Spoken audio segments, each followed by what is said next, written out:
So, our first news story of the month has a somewhat provocative headline, you might say. Could put it like that. The British Museum says it will never return the Elgin marbles, defending their removal as a creative act. Now, I love the Churchillian cadence you gave that. It's the Brits defying the world.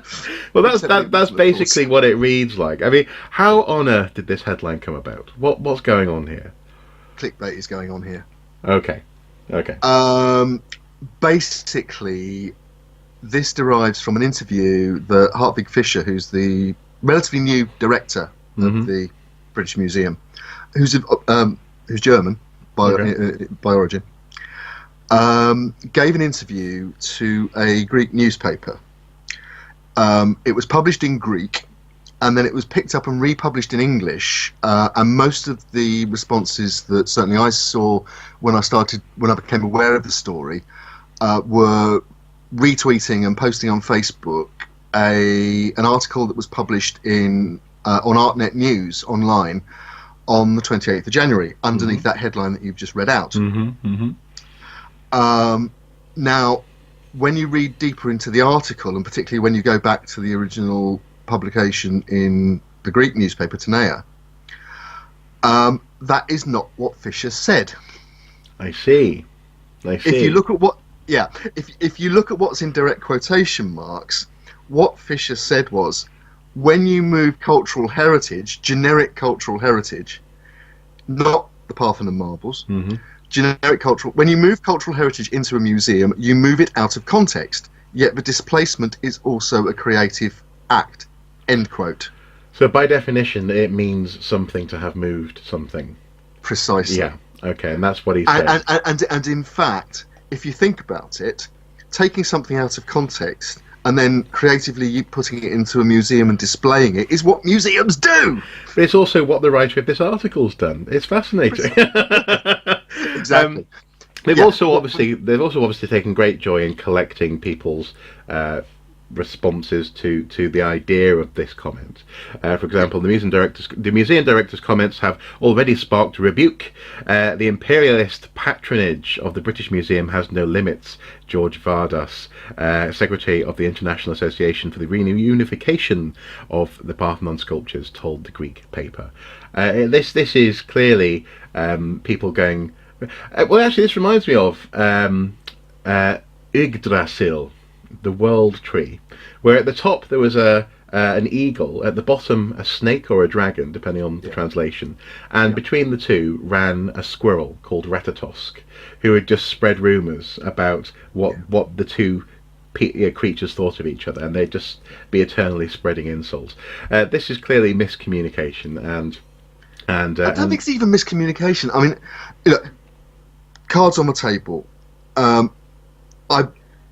There is certainly a discussion to be had about the Parthenon Marbles, and as museology has developed, and particularly with younger generations of curators and museum communicators and so on coming through, with maybe views which are sceptical of the Enlightenment idea of a museum like the British Museum, which is the idea of a treasure chest of the world, then there's certainly discussion to be had about how artifacts that aren't from a particular geographical area being shown in a museum. So, artifacts from the other artifacts that are always being cited in terms of the British Museum headline are the Benin bronzes from Nigeria, which were captured, undeniably captured and taken away by the British Army at the end of the 19th century in one of its many colonial wars. So there are undoubtedly discussions to be had about how we relate to those artifacts and display them in the 21st century and going forward.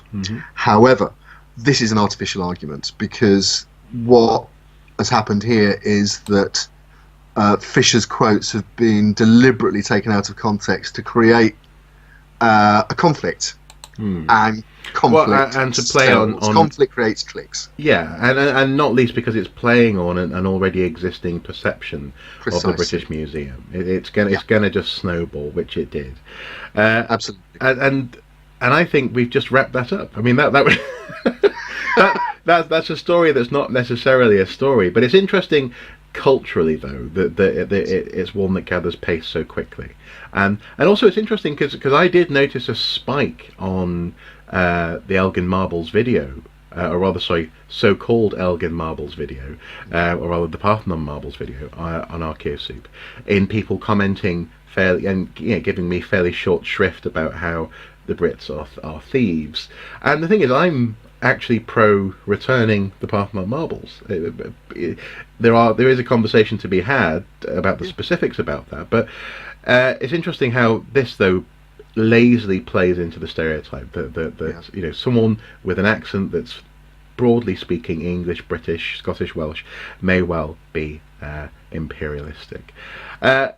Okay, well, there we go. So moving on to. Actually, I would just make one point just to conclude that. I mean, Fisher did say that, and again, indirect quotes here.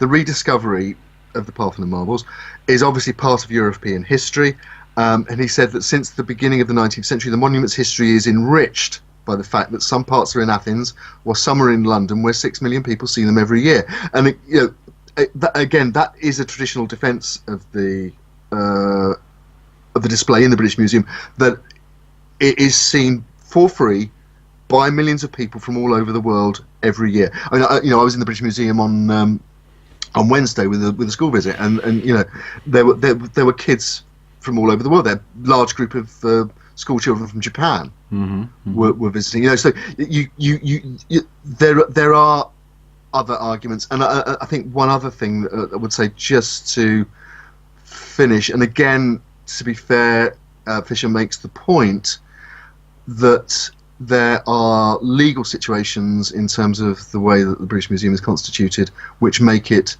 difficult to it requires an act of Parliament to take things out of the museum. It requires an act of Parliament to dispose of any part of the collection, and therefore, both intellectually and legally, the problem with this, it was taking a simplistic view of a very complicated argument. Wherever you stand on the argument, it's a complicated argument.